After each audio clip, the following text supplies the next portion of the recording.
प्रथमतः समस्त को नमस्कार। जय जगन्नाथ। आम चैनल रे आज कहानी होची साग मुग। आइटमटा पूरा सीधा साधा और सरल हेले भी ढेर सारा प्रोटीन और विटामिन भरपूर।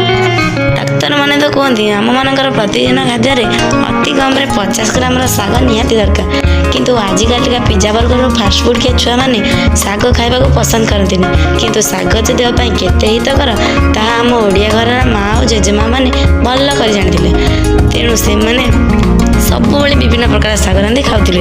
ये सब तो थी सागर अतीत कथा और कहानी। तो चलतु अब आम आरंभ करवा साग मुगर रेसिपी। प्रथमे कोसला साग को भल भाव में धोई सारा पर ताकू एमती काटी रखिदेबा। अदा कंचा लंका सोरिष टिके छुंक दे से सिझे रखि मुग डाली सारू बैगण कखारू आदि को दे भल कर गोटा गोटी कर प्रस्तुत करवा साग मुग। ये देखु प्रस्तुत हो गला साग मुग। आउ हाँ से भजा बड़ी और नाड़ी पकईदे सागटा को पूरा हाथ चाटिकी खाईदे। रेसिपी तो देखिले आम वीडियो केमिति लगिला ताहा निश्चिंत कमेंट रे जणाइबे। आउ हाँ सब्सक्राइब करने को जमा भी भूलिबेनी। रहिली नमस्कार। जय जगन्नाथ।